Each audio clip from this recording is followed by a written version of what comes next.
रावण त्यातून केवी गावे शरण उलटे हानिता चंडकन धाके चित्प्राण साडीसी असो अधिष्ठित हजर असणारे अधिष्ठित म्हणजे पूर्ण हजर असणारे प्रतिष्ठित साधू संतांच्या चरणी असणाऱ्या आपल्या पावन दरबारामध्ये मात्र ज्ञानेश्वर माऊली त्याप्रमाणे भगवान बाबा आणि माझ्याबरोबरची जी माझे सगळे सूचक वाचक मंडळी अधिकारी आहे महाराज संपूर्ण सगळे भोळे बाबे सगळ्यांच्या चरणी साष्टांग दंडवत करून या ठिकाणी कथेचं अनुसंधान चालू आहे. अनेक प्रकारची जुगलबाजी त्या ठिकाणी बोलू लागलेली आहे. तरच अंगाराला सांगितलं त्याला अरे म्हणजे शरण येण्यासाठी वर्णन करणारा वर्णनेविषय काय आहे वर्णन कोणाचं करतो तुझ्यासारख्याचं वर्णन करण्यासाठी तू त्या लायकीचा तू शरण येण्याच्या लायकीचा नाही असा तो अंगद म्हणू लागला. तुझ्या ठिकाणी जर पुरुषार्थ असता तर महाराजांचा सुरासोबती हात्यारे आणि गाड्या असं तिल बोलले अरे तू तिथून पळून आलास म्हणजे तुला काळ बोल झालं मला धनुष्य अंगावर पडलं त्यावेळेस तू अपमानित झाला माणसाने कवर जागा व्हायचा. महाराज सांगतात त्या ठिकाणी असणारा शहाणे तवची जिनावे भगवान आपल्याला सांगतात आणि तुला शहाणे कवर जागावा जर अपकीर्ती अंगाने जवळ अपकीर्ती येत नाही तोपर्यंत माणसाला जगावं नाही तर त्या सुरपण केवढी एकदा सोडून बोललं जरी नाक गेलं तरी त्या नाकाची मला ज्याला कदर नाही त्या जगण्याला अर्थ नाही. हे शास्त्र आहे हे कुणावर वर्मी बोलण्याचा हा विषय नाही. या ठिकाणी सांगितलं की मग अपकीर्ती अंगाला जर येत असेल तर त्याच्यापेक्षा न जगलेलं मेलेलं बरं. मग त्या ठिकाणी असताना सांगितलं मग कौरव तुला धरते सगळे पाळते जे नाही ते तुला अर्जुना बोलते मग ही बोललेलं तुला सहन होईल का मग त्याच्यापेक्षा अपमान होण्यापेक्षा मेलेलं बरं. तसं या ठिकाणी अंगद म्हणतो अरे अंग त्या रावणा अपमान होण्यापेक्षा मेलेलं बरं पण त्या ठिकाणी जगण्याला अर्थ नाही असं बोललं.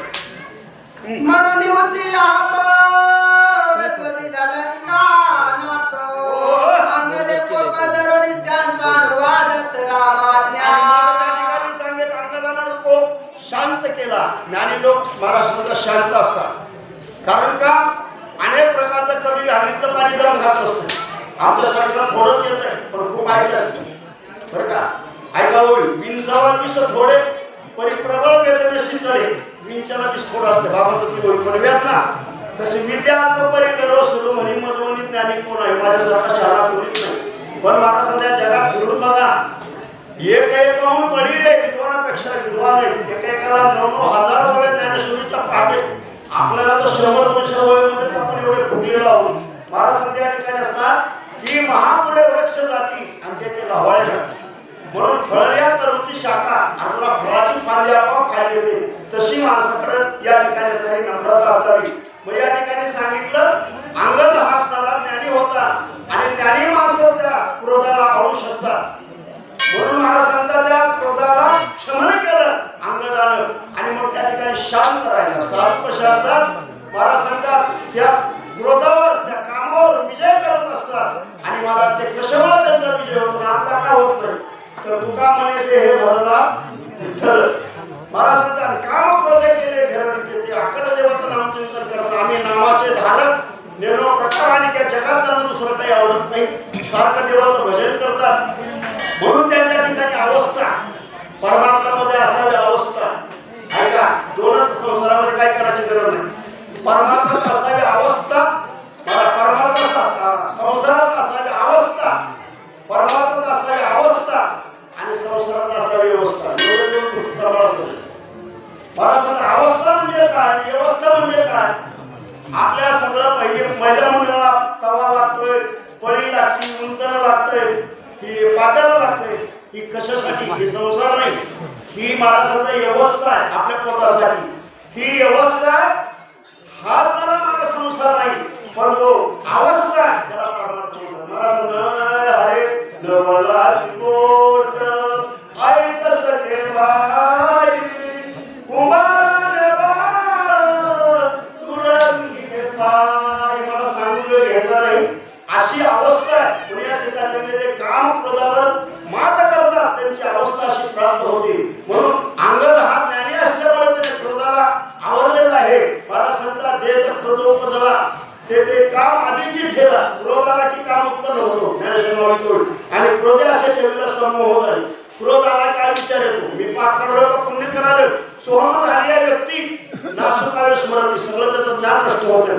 जैसा चंडत होते हाती ज्योती जैसा वाऱ्याला जसं दिवा दिसतो तसा अविचार झाला की माणूस काही कर्म करतो याच्यासाठी त्याने क्रोधाला शांत केलं. पुण्यात भाऊ काय केले रावण त्या माझील तू कोण विविध रावणाचे लक्ष्य नवदे विचक्षण आणि त्या ठिकाणी ज्याप्रमाणे महाराज सांगता एखादा असताना रोगी माणूस असतो आणि बडबडत करत असतो तसं रावणाचं त्यांनी मांडलं आणि त्या ठिकाणी जरा खरं त्या ठिकाणी असताना जे आहे म्हणून महाराज सांगतात त्या ठिकाणी सत्य या जगात काय आहे ह्याचा शोध घ्या. सत्य तू विठ्ठला असं विचार केल्या रावणाचा नादी लागले तर भांडण करण्यात उपयोग नाही. महाराज सांगतात आपलं हित कशामध्ये आहे हे त्या ठिकाणी त्या अंगाला विचार एक रावणाची त्वरी सहस्रार्जुनाची युध करी तेने कवळून वाम करीसे न माझारी धरेला. सांगायला सुरू केलं मला ऐका रावणा मला तुझी तोडी सांगतो म्हणले कारण काही माणसं असे भामटेगिरी करणार असतात. तोच असणारा रावण आता इंद्रावर चाल करून गेला तिथं जमलं कसं तरी अनेक मला सांगतात त्या ठिकाणी असताना पण हा वालीवर असताना चाल करून गेला. मला सांगतात अशात काय भामटेगिरी करायला गेला आणि तिथल्या सुंदर नागकन्या आणल्या मला पद्मिनी कन्या आणल्या आयशा आणल्या नेनो किती आणि तैसा ताण गेला सीतासाठी जमलं मला इथून मागं म्हणा शेजाराचं दहा पाच सरा हे मी एक सारा तर जमून म्हणला पण मला 3 जिऱ्याची घाल कापडली पण ती मात्र त्याला जिरली नाही. तसं या ठिकाणी महाराज भामटेगिरी जर करायला गेलं तर त्या ठिकाणी मला तू गेला